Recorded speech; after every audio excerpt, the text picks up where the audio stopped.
What happens when one of Hollywood's most respected actors walks onto a talk show set, only to find himself in the crosshairs of a host determined to make him look foolish? Today, we're diving into one of the most uncomfortable television moments ever captured live, where Joy Behar's relentless questioning pushed Robert De Niro to his absolute breaking point. Before we get into this wild story, make sure to hit that subscribe button and drop a comment below telling us about the most awkward TV moment you've ever witnessed. Trust me, you won't want to miss what unfolds here. The morning started like any other at the View Studios. Robert De Niro had arrived early, as he always did for interviews, sitting quietly in the green room while makeup artists prepared him for what was supposed to be a routine promotional appearance for his latest film. The legendary actor, known for his intense preparation and professionalism, had reviewed his talking points with his publicist just minutes before being called to set. As De Niro walked onto the familiar stage, the audience erupted in applause. The veteran actor waved politely, taking his seat across from the panel of hosts. Joy Behar, seated at the far end, barely looked up from her notes, a subtle but telling sign of what was to come. "Welcome back to The View," Joy announced to the cameras, her voice carrying that familiar sharp edge that longtime viewers knew well. "We're here with Academy Award winner Robert De Niro, who's got a new movie out that I'm sure someone somewhere is excited about." De Niro's eyebrows raised slightly at the backhanded introduction. He shifted in his chair, clearly caught off guard by the dismissive tone. "Well, thank you for having me," he replied carefully, his famous gravelly voice measured and controlled. "Oh, don't thank us yet," Joy shot back with a smile that didn't reach her eyes. "Let's talk about this new film of yours. Another tough guy role, I'm assuming? Seems like you've been playing the same character for, 40 years now?" The studio fell silent. Even the other hosts, Whoopi Goldberg, Sarah Haynes, and the others, exchanged uncomfortable glances. This wasn't the usual friendly banter they were accustomed to during celebrity interviews. De Niro leaned forward slightly, his hands clasped together. "Actually, Joy, if you had watched the film, you'd know it's quite different from anything I've done recently. It's a character study about a man dealing with loss and redemption." "Oh, I see," Joy replied, shuffling through her notes dramatically. "So it's a departure from your usual angry man shouting at people routine? How refreshing." The audience was dead quiet now. You could practically feel the tension radiating from the set. De Niro's jaw tightened visibly, but he maintained his composure. "I think you might be confusing me with some of the characters I've played, Joy. There's actually quite a range in my work if you look beyond the surface." Range?"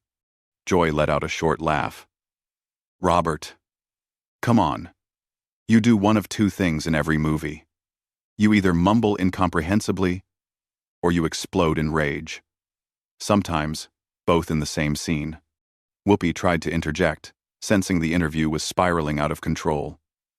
"Joy, maybe we should—" No, let me finish." Joy cut her off, her attention laser-focused on De Niro. "I'm just saying what everyone's thinking. You've been coasting on your reputation for years. When was the last time you actually challenged yourself as an actor?" De Niro's face had turned a shade redder, his famous intensity now fully engaged. "Joy, I don't know what your problem is with me personally, but this is supposed to be about the film. Maybe we could actually discuss that, instead of your personal opinions about my career?" "My problem?" Joy's voice rose an octave. "My problem is that actors like you come on this show expecting us to just fawn all over you because you made a couple good movies in the 70s. This isn't entertainment tonight, Robert. We ask real questions here." The camera operators were having a field day, capturing every micro-expression on De Niro's face as he processed what was happening. His publicist, visible in the wings, looked like she was about to have a heart attack. "Real questions?" De Niro repeated slowly, his voice dropping to that dangerous low register that had intimidated countless actors over the years. "You call personal attacks real questions?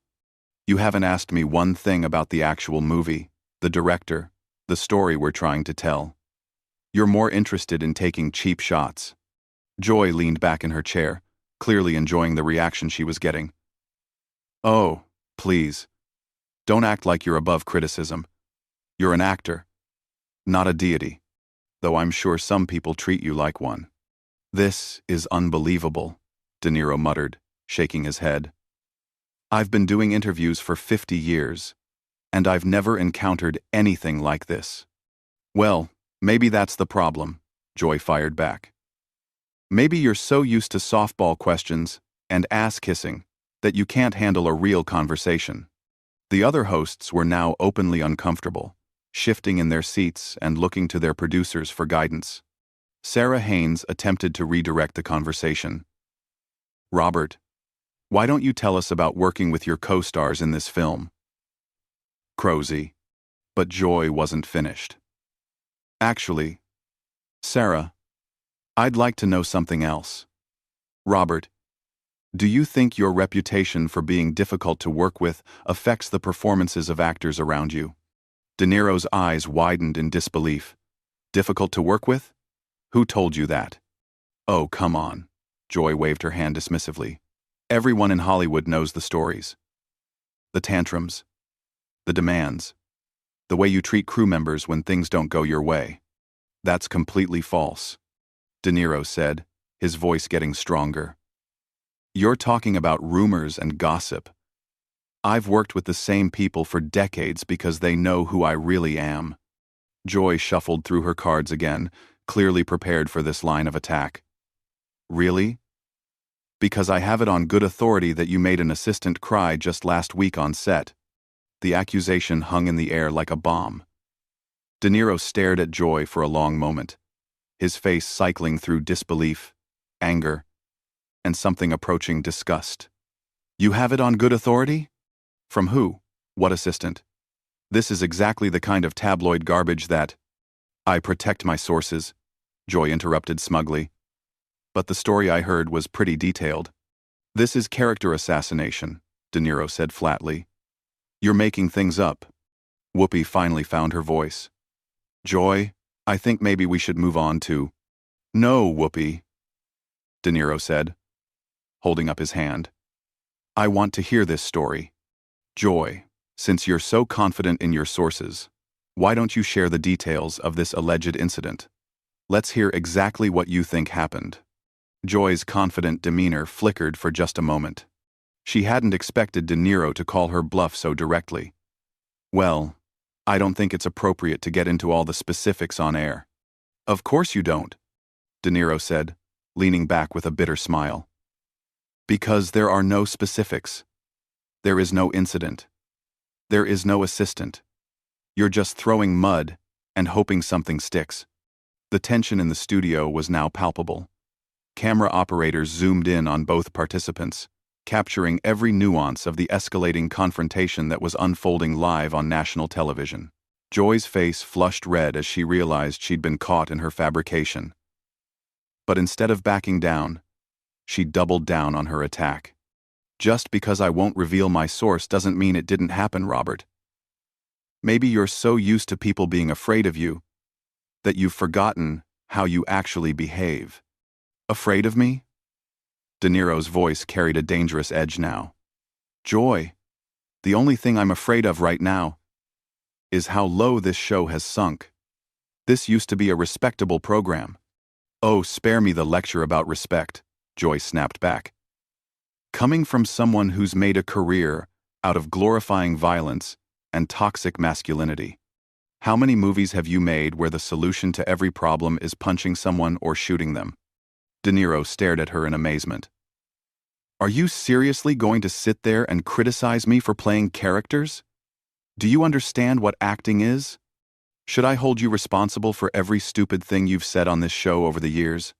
"Stupid?" Joy's voice pitched higher. "Now who's being disrespectful?" "You started this, Joy," De Niro replied coldly. "You invited me here under false pretenses, then spent the entire time trying to humiliate me. And yes, some of the things you've said today have been incredibly stupid." The other hosts were frantically looking to their producers off camera. Whoopi made another attempt to regain control. "Maybe we should take a quick commercial break and—" "No," Joy cut her off sharply. I'm not done. Robert, since you want to talk about respect, let's discuss your recent comments about politics. Don't you think it's hypocritical for someone who makes violent movies to lecture people about civility in society? De Niro's eyes narrowed. What does that even mean? You're just throwing out random accusations now. First, I'm difficult to work with. Then I made someone cry? Now I'm a hypocrite? What's next? I'm pointing out contradictions in your public persona, Joy said, clearly pleased with herself. You can't have it both ways. You can't profit from violence in entertainment and then act morally superior in real life. Morally superior? De Niro laughed bitterly. Lady, you've spent the last 10 minutes trying to destroy my reputation on live television based on gossip and lies. Who's acting morally superior here? Joy shuffled her cards again, but her hands were visibly shaking now. I'm asking legitimate questions that entertainment journalists are afraid to ask. No, you're not, De Niro said firmly. You're conducting a hit job. There's a difference between journalism and whatever this is. Sarah Haynes tried once more to redirect. Robert, can we talk about your process as an actor? How do you prepare for... Robert. Actually, Sarah, I'd love to answer that, De Niro said, turning to her gratefully. But I don't think Joy wants to hear about acting. She seems more interested in character assassination than actual characters. Joy wasn't about to let him off the hook. Don't try to play the victim here, Robert. You're a grown man who's been in this business for 50 years. If you can't handle tough questions, maybe you shouldn't do interviews. Tough questions? De Niro's voice rose for the first time. You call making up stories about me making assistants cry a tough question? You call insulting my entire body of work a tough question? These aren't questions at all. They're attacks. Everything I've said is fair game, Joy insisted. You're a public figure. Your behavior, your choices, your impact on society, it's all open for discussion. My behavior? De Niro stood up slightly in his chair. Joy, my behavior right now is remarkably restrained, considering what you've put me through in the last 15 minutes. You've accused me of being difficult, of making people cry, of being hypocritical, all without a shred of evidence, and now you're questioning my right to object to any of it? The audience was completely silent now, watching this train wreck unfold in real time. Some viewers at home were reaching for their remotes, while others were glued to their screens, unable to look away from the disaster. I have every right to ask these questions, Joy said defiantly. This is my show. Your show?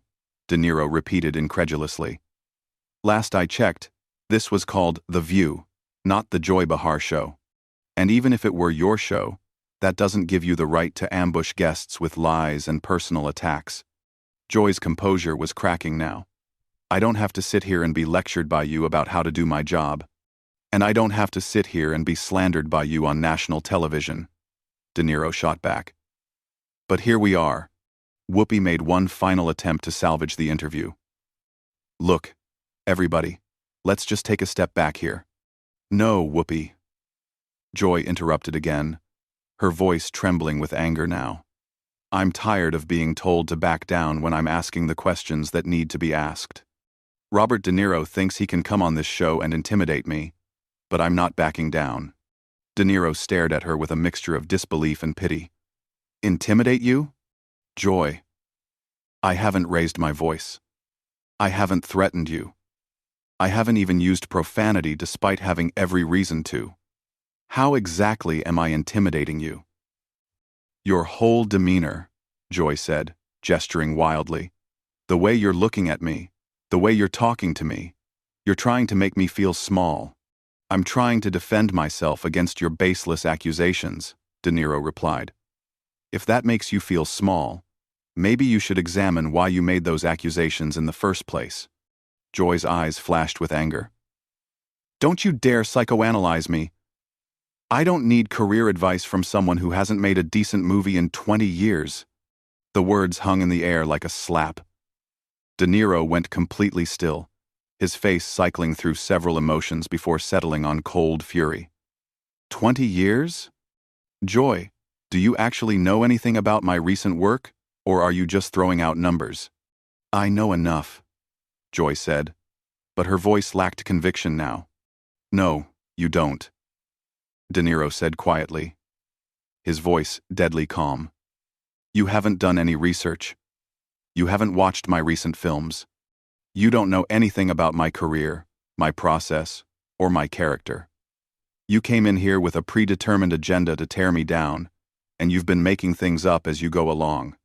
Joy tried to interrupt, but De Niro held up his hand. I'm talking now. You've had your turn to spread lies and rumors. Now it's my turn to respond. The studio was so quiet you could hear the camera equipment humming.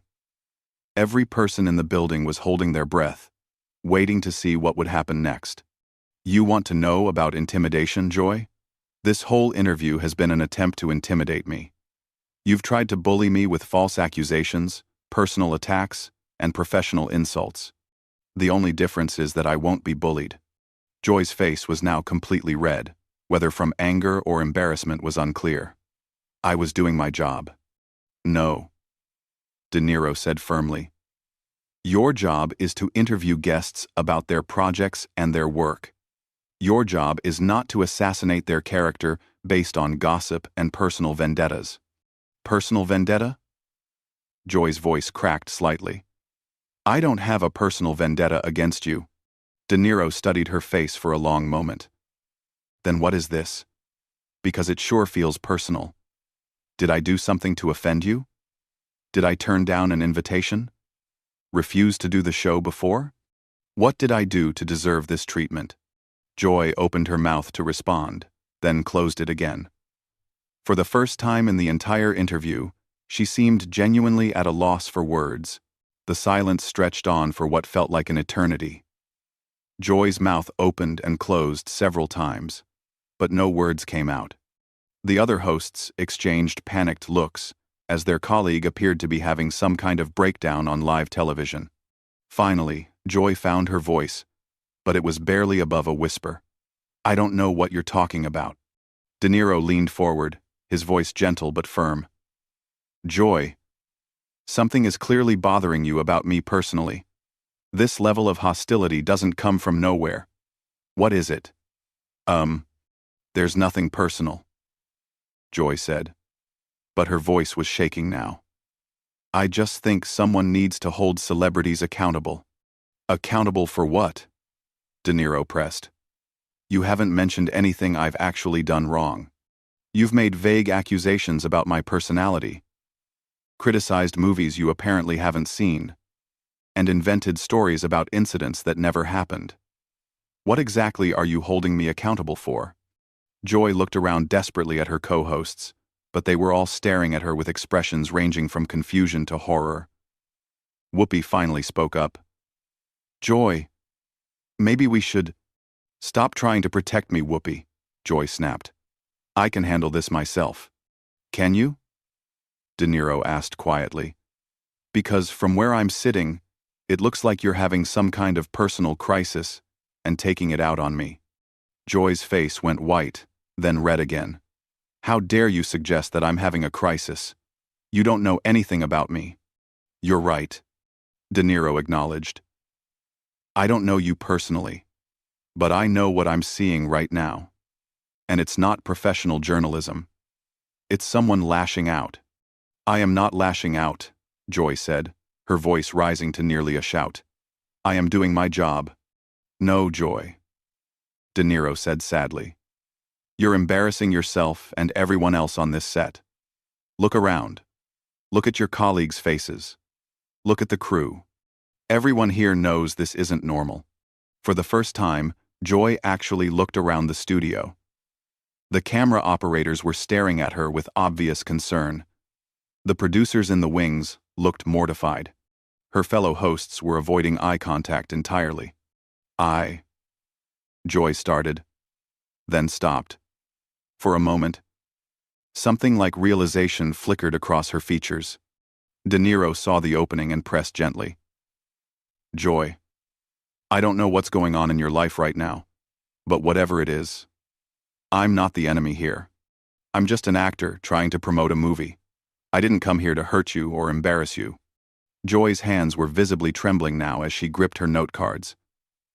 "You think you're so superior, don't you? You think you're better than all of us?" "No, Joy, I don't," De Niro said softly. "I think I'm a guy who showed up to work today and got blindsided by someone who clearly has some issues they need to work through." The word issues seemed to trigger something in Joy. Her composure completely shattered. "Issues? You want to talk about issues? You want to know what my issue is?" The studio held its collective breath. Even the producers seemed frozen, unsure whether to cut to commercial or let this play out. "My issue," Joy continued, her voice breaking, "is that people like you get to waltz through life being celebrated for doing the bare minimum, while the rest of us have to fight for every scrap of respect." De Niro blinked in surprise. "Joy, what are you talking about?" "You've been coasting for years," Joy said, tears now visible in her eyes. "Everyone knows it. Your last 10 movies have been garbage, but people still treat you like you're some kind of god because you made a couple good films 40 years ago." "Even if that were true," De Niro said carefully, "what does that have to do with how you've treated me today?" Joy wiped her eyes with the back of her hand, smearing her makeup. "Because it's not fair. It's not fair that mediocre men get passes while women have to prove themselves every single day." The pieces were starting to come together for De Niro. "Joy, are you saying you attacked me today because you think I represent some kind of unfair system?" "I'm saying that someone needs to call out the emperor for having no clothes," Joy said. But her voice lacked conviction now. "But Joy," Whoopi interjected gently, "that's not what this was. This was personal attacks and made-up stories." Joy turned on Whoopi with surprising venom. "Don't you start too, Whoopi. I see how you treat male guests differently than female guests. We all coddle these men." Whoopi's eyebrows shot up. "Excuse me?" De Niro held up his hand again. "Ladies, please. Joy, I understand you might feel frustrated about inequality in the entertainment industry. That's a legitimate concern. But what you did to me today wasn't activism. It was cruelty." "Cruelty?" Joy laughed bitterly. "You want to talk about cruelty? Try being a woman in this business for 30 years. I'm sure that's been difficult," De Niro said sincerely. "But Joy, I'm not responsible for every injustice you've faced. I'm just one person trying to do my job, same as you." Joy stared at him for a long moment, and something in her expression began to crumble. She started, then stopped. "Joy," De Niro said gently, "I think you owe the audience an apology. And honestly, you owe me one too." The suggestion seemed to snap Joy back to reality. She looked around the studio again, taking in the faces of everyone watching her. The weight of what she'd done seemed to hit her all at once. Joy began, then stood up abruptly. "I can't do this." "Joy, wait," Whoopi called out. But Joy was already walking off the set, her microphone pack trailing behind her. The studio erupted in chaos as producers rushed onto the set and the remaining hosts tried to figure out what to do next. De Niro sat in his chair, looking stunned by the sudden turn of events. Whoopi turned to the camera with professional composure. "We're going to take a quick break, and when we come back, we'll continue our conversation with Robert De Niro about his new film." As the cameras stopped rolling, De Niro turned to Whoopi. "Is she okay? Should someone go check on her?" "The producers will handle it," Whoopi assured him. "Robert, I am so sorry about all of this. That was completely unprofessional." De Niro shook his head. "She's clearly going through something. I just hope she gets the help she needs." When the cameras rolled again after the commercial break, Joy's chair sat empty. The remaining hosts conducted a normal, respectful interview about De Niro's film, but the damage was already done. The internet was already buzzing with clips of Joy's meltdown. And within hours, the entire confrontation had gone viral. As the show wrapped up, De Niro stood and shook hands with the remaining hosts. "Thank you for trying to keep things professional," he told them. Walking off the set, De Niro couldn't help but feel a mixture of anger and sadness about what had transpired. He'd come to promote his work and ended up witnessing someone's very public breakdown. The incident would be talked about for weeks, dissected and analyzed by media critics and armchair psychologists alike. But for De Niro, it served as a stark reminder of how quickly things could go wrong when professionalism gave way to personal vendettas and unchecked emotions. What did you think of this incredible meltdown? Have you ever seen a talk show host lose it this badly on live television? Subscribe to the channel and let me know in the comments below what you think really caused Joy Behar to snap like this. Because there's definitely more to this story than meets the eye.